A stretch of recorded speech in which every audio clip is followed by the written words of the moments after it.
Bienvenue à l'émission Appel d'Aurore, qui veut être une émission d'espérance, parce que souvent, on est un peu en peine ou en panne d'espérance. Il y a tellement de choses qui, parfois, nous frustrent. Mais sans faire une surenchère, je pense que le devoir que nous avons, la responsabilité que nous avons, c'est de voir le côté positif de la chose. On parle beaucoup de la psychologie positive.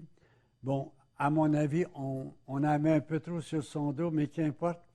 Si j'ai la foi, je dois savoir que le dernier mot n'appartient pas à la mort, mais à la vie. Il y a une parole du Seigneur que j'aime beaucoup. Celui qui n'est pas contre nous est pour nous. Hein? C'est dans Marc chapitre 9, verset 40.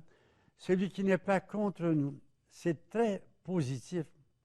C'est très optimiste.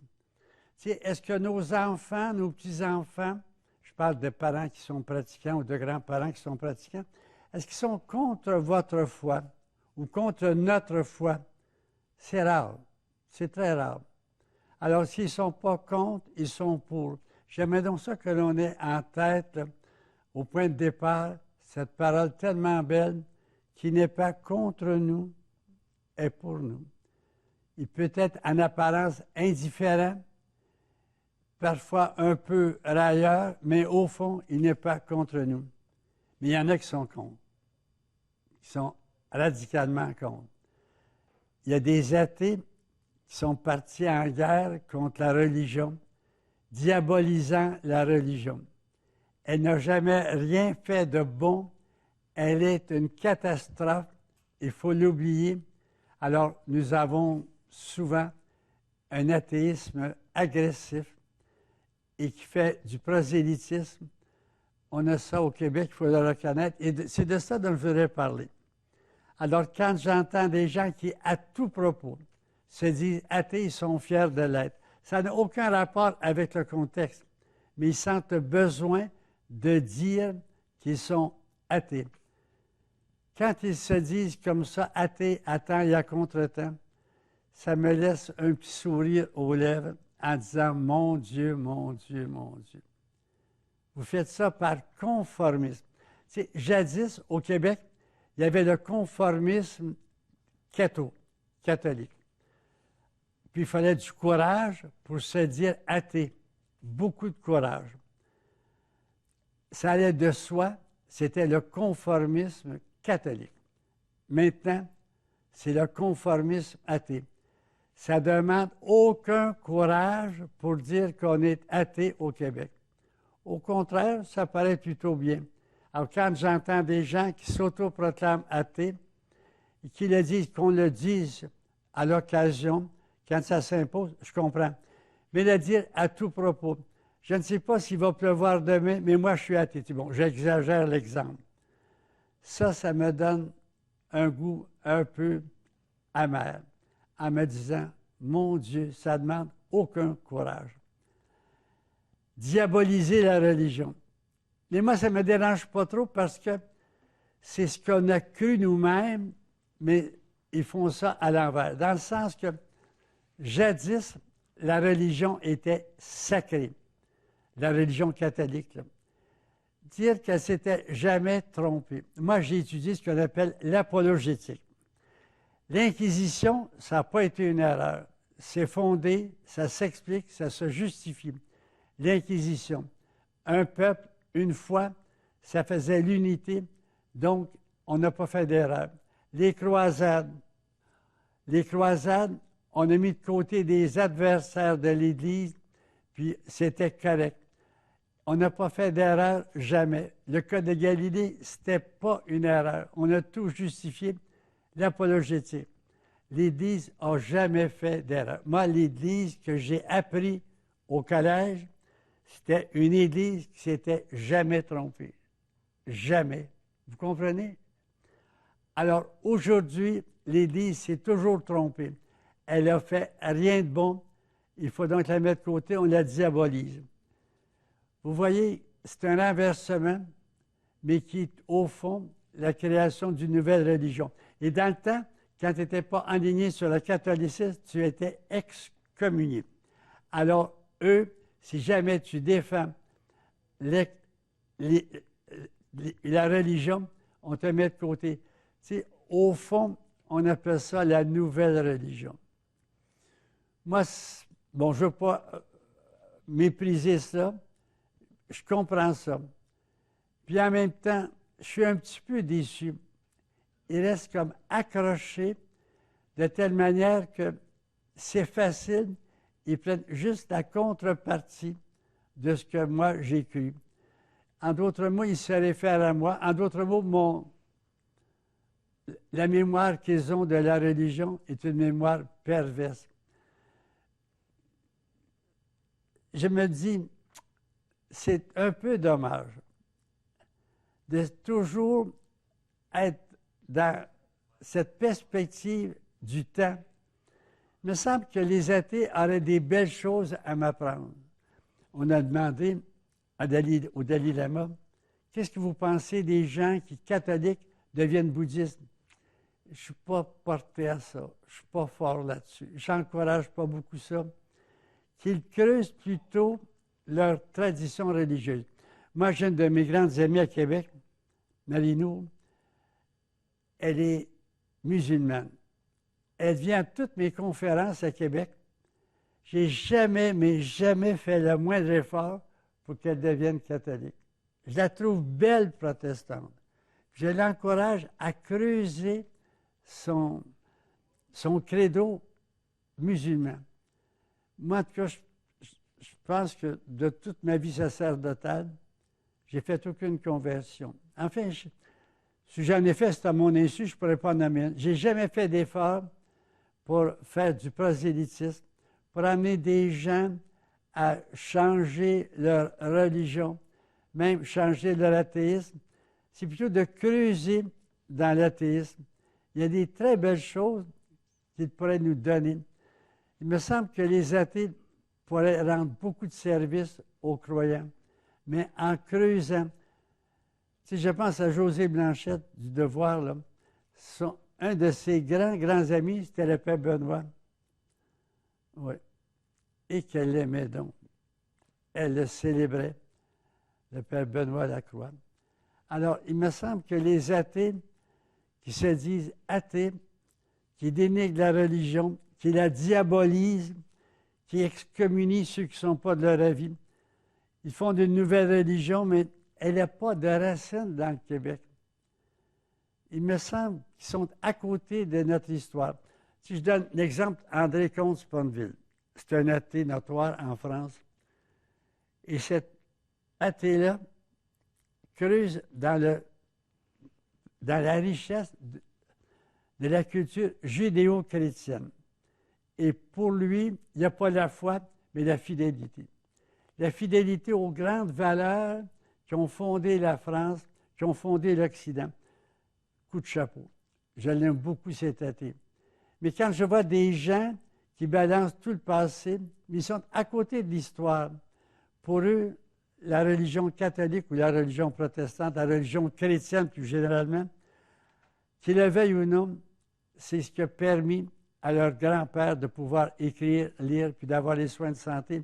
Je me dis, au nom de quelle aberration ils peuvent dire « elle n'a rien fait de bon ».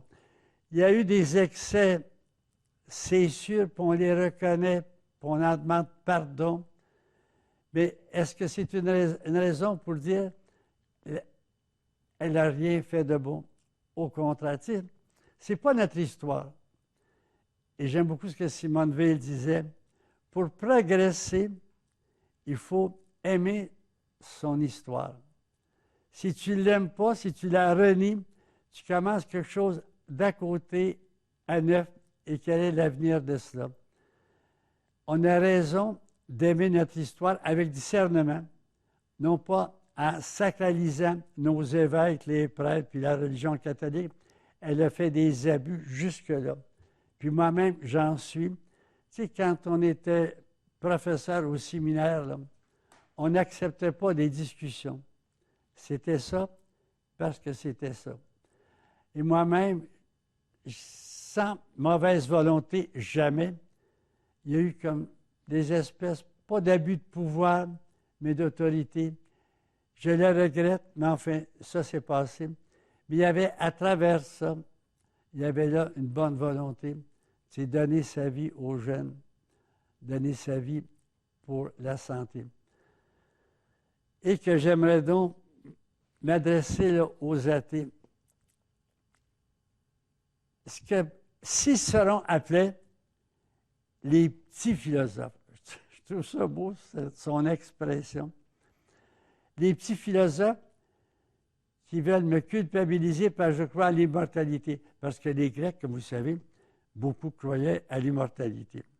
Alors, il dit, quand ils raillent ma conviction, je les appelle des petits philosophes. Ceux qui pensent, ceux qui affirment avec fermeté, détermination, autorité, qu'il n'y a pas la vie après la vie. Alors, les petits philosophes. Il me semble que les grands philosophes ne raillent pas la foi des autres. Ils la respectent. En disant, c'est pas la nôtre, on la respecte. Mais quand j'entends les gens railler ma foi, dire que les croyants, c'est ou des fous ou des malades. Ça me fait un peu sourire parce que j'ai dit la même chose des athées. Jadis, quelqu'un qui était athée, il était un immoral ou c'était un imbécile. Alors, il répète ce que j'ai dit, mais à l'envers. Mais n'empêche que c'est ça, des petits philosophes, des petits intellectuels. Ceux qui attendent et à contre-temps raillent ceux qui croient. À tout bout de champ, se disent 100 fois. Rostand disait, ils croient tout savoir et ils ne savent même pas qu'ils croient. Bon, je ne veux pas les récupérer, ils ont le droit à leur opinion, et ce n'est pas dans mon intention jamais que j'ai essayé de faire changer quelqu'un d'idée contre, j'ai envie de dire, sa demande. Il y en a qui me questionnent, beaucoup me questionnent, j'apporte ma réponse le mieux que je peux, mais ceux qui ne me questionnent pas et qui affirment haut et fort qu'il n'y a pas de vie après la vie, qui affirment haut et fort que l'Église catholique est rétrograde et ainsi de suite, ça me fait un peu sourire parce qu'au fond, je me reconnais dans ce discours un petit peu prétentieux. Je fais un pas de plus, la fidélité à notre héritage judéo-chrétien, avec discernement. Mais que serait l'Occident sans la foi chrétienne? Il faut avoir un minimum d'honnêteté et reconnaître ça. Tu sais, quand je vois les traitements que l'on fait aux communautés religieuses, bon, elles ont coopéré, malheureusement, à des politiques gouvernementales en mettant à part les, entre guillemets, les sauvages. C'était une erreur épouvantable et explicable quand même, mais elles n'ont pas toutes fait ça. Je pense à ceux qui, loin d'amener des gens dans une réserve, sont allés sur leur terrain. Je pense aux martyrs canadiens. Je pense à tant de gestes héroïques. Il me semble qu'il y a un discernement à faire, qu'on ne peut pas, si on est le moindrement honnête, tout balancer. Alors, il me semble que des athées pourraient beaucoup m'aider. En tous les cas, moi, j'ai parmi mes bons amis, j'ai j'ai quelques bons athées. Et jamais que j'aurais l'intention d'en faire des croyants. Un, j'en suis pas capable. D'autres, je suis allergique à ça. Je pense au Père Congar. On était à Paris, à Rome, on était étudiants. Il y a une conférence du Père Congar le soir en disant, moi, ma mission, moi, ma vocation, c'est le fameux dominicain, consultant au concile. Ma vocation, ce n'est pas d'amener des gens au catholicisme. C'est de comprendre ce qu'ils vivent, puis d'affirmer ma foi. Le recteur du Collège canadien a été scandalisé. On a eu le droit à une conférence le lendemain pour démolir le Père Congar. En tous les cas, moi, ce n'est pas ma vocation. Je pense que c'est Billy Graham, qui est mort il n'y a pas longtemps. Il en a fait des conversions. Mais moi, ce n'est pas mon appel. Mon appel, c'est de comprendre pourquoi on ne croit pas, puis d'affirmer ma foi avec détermination, avec enthousiasme, mais sans aucun prosélytisme, en me disant, moi, croyant, je suis différent, mais je ne suis pas meilleur. J'insiste, je suis différent, je ne suis pas meilleur. Dans mon âme et conscience, là, je ne me pense pas meilleur qu'un athée. Non, mais différent. Et que c'est différent, cette nuance-là. Et que j'aimerais dire, en tous les cas, comme par hasard, si un athée m'écoutait, sois donc, tu n'as pas la foi, mais sois donc dans la fidélité à la vérité. Le Québec serait inexplicable sans les communautés religieuses, sans les prêtres. J'étais à l'hôpital Sainte-Croix de Drummondville, je me rappelle, il y a 35 ans. Un de mes oncles qui était juge était mourant. Là, je voyais, il était 9 heures le soir. Je voyais là une bonne sœur, comme on les appelait dans le temps, une sœur grise, à côté de mon oncle. Elle était là depuis des heures, puis elle attendait la fin. Je suis sorti en me disant, elle n'est pas dans le syndicat, celle-là, certain. Je ne dis ça pas pour mépriser le syndicat, de voir que c'était des vies données. Au séminaire de Nicolette, on recevait des élèves à 9 heures le soir pour des explications dont il y avait besoin. Je me rappelle qu'un de mes confrères était directeur d'une polyvalente. Il vient me voir, puis il me dit, il y a encore des élèves. Ça fait longtemps que l'école polyvalente était fermée. Tu sais, je dis ça pas pour me mettre en valeur, c'est juste pour essayer d'ébranler un peu la certitude que la religion n'a rien fait de bon. Je ne veux pas la défendre. Elle a eu des difficultés inexplicables, mais je me dis, la vérité finira par s'imposer. Et quand on fera l'histoire, dans 50 ans, on revisera un petit peu ces jugements-là. J'espère pas blesser personne en respectant les gens qui, pour toutes sortes de raisons, ayant été blessés par un prêtre, ont laissé la religion. Et ce n'est pas un cas rare. Et j'aimerais donc m'adresser à ces personnes, des prêtres, à des moments donnés, et souvent ça arrivait, manquait de jugement, se laissait emporter, était d'une rigueur, avait des politiques qui nous font frémir. Tu sais, un enfant pas baptisé, c'était pas un service à l'Église. C'est terrible, hein? Quelqu'un qui s'enlevait la vie ne pouvait pas être dans le cimetière. Et on pourrait continuer sans fin. Que d'abus. Mais il n'y a pas eu que des abus. Il y a eu à quelque part des frères André. Il y a eu à quelque part des Marguerite Bourgeois. À quelque part des Marguerites de toutes sortes. Si je pense à la fondatrice des Sœurs Grises, là. Son mari était ivrogne, il est décédé. Pour se moquer d'elle, parce qu'il était ivre, on les a appelés les Sœurs Grises.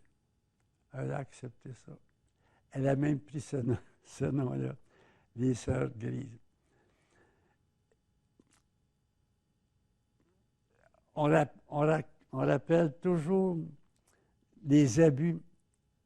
C'est comme une règle journalistique. Good news, no news.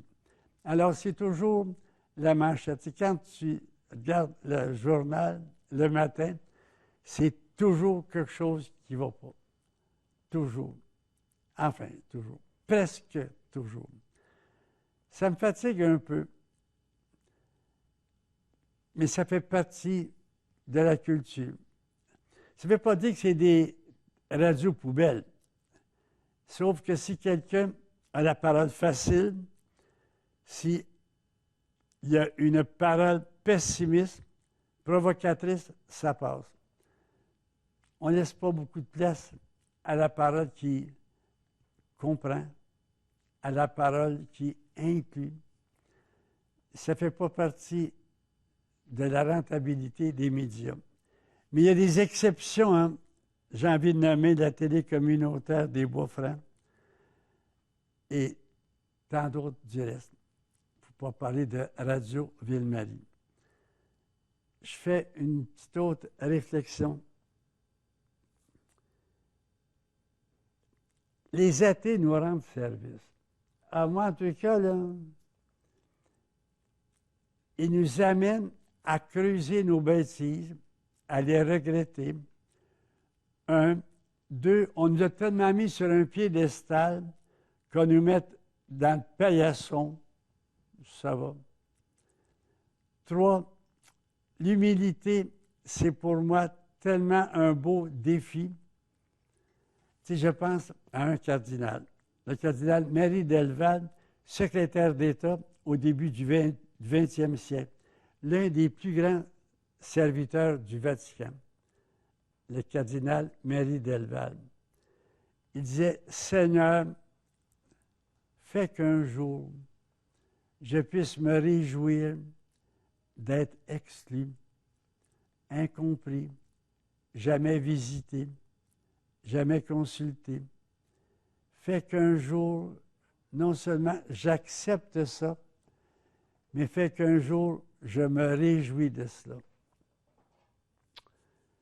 Fais qu'un jour, Seigneur, je sois compté pour rien. Fais qu'un jour, tout le monde a une promotion, sauf moi, j'ai une démotion. » C'est une prière qui me bouleverse. Je la trouve tellement évangélique. Je la trouve tellement alignée sur le Christ lui-même. Je ne suis pas rendu à la faire, mais au moins à en rêver. Et me voyant moi-même dans ma décroissance, je pense que ça ne m'angoisse pas, même que ça me réjouit, mais de justesse. Si vous m'aviez connu à 40 ans, je n'aurais jamais accepté ça. Je devais être le meilleur, le premier, mettre les autres sous mes pas. Je ne pouvais jamais accepter un échec. Quand je connaissais un échec, quand la maison était ébranlée, je bâtissais plus grand. Si on m'avait enlevé l'orgueil que j'avais dans le corps, je ne serais pas visible à l'œil nu. Il en reste encore pas mal. Et il me semble que les athées nous varlopent sur les côtés, puis c'est une belle chose. S'ils savaient mon discours, je pense qu'ils seraient un peu découragés de varloper. Ils nous rendent, je dirais, à une purification dont nous avions tellement besoin. Vous allez me dire, mais est-ce qu'il va rester quelque chose? Ça devrait, c'est sûr. Mais quoi? Je prêchais une fois à Drummondville et je disais que pour entrer au ciel, il fallait subir une cure d'amaigrissement, car la porte du ciel est étroite. Puis en disant ça, moi, le niaiseux, je regardais une femme assez forte de taille. Je dis, je parle en général. Elle dit, je ris en général. C'est bon qu'on nous mette aux jeunes à la porte étroite pour ne pas dire à la porte. Un jour, l'évêque était fâché contre François d'Assise. Il le met à la porte. François fait le tour de la maison. Il frappe à la porte derrière. Il dit, « Comment vous êtes là? » Il répond, « Quand on me met à la porte d'en avant, je frappe à la porte d'en arrière. » Ça, c'est une humilité qui doit décourager même le diable. Je vous invite, en tous les cas, à la fin de cette émission, à ne pas avoir de l'agressivité pour ceux qui en ont envers nous, de ne pas leur en vouloir, d'essayer plutôt de comprendre ce qui leur arrive. Et de voir qu'il y a des choses qui sont tout à fait justifiées, mais en même temps, un petit sourire. J'insiste, là, le conformisme. Quand j'entends dire à temps et à contre-temps leur athéisme, j'appelle ça un athéisme enfantin. C'est bien porté, c'est bien accueilli. C'est une espèce de fierté. Si jamais ils m'entendaient dire qu'ils sont dans le conformisme, ils bondiraient.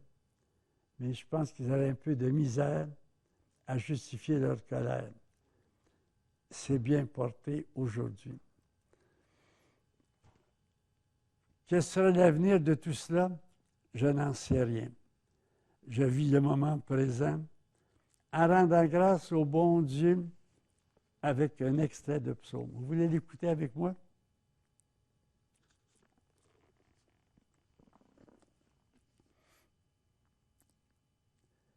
Cette fois épuré, le mot épuré. Nos athées nous épurent. Vous allez voir comment les athées vont faire une belle Église. J'en suis convaincu. Je ne dis pas ça par provocation, là. C'est ma foi profonde. Ils sont en train de nous épurer 7 fois, c'est-à-dire une plénitude de foi.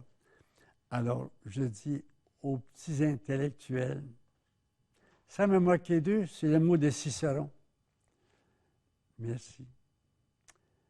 Merci. Vous faites un travail qui dépasse et qui renverse vos attentes.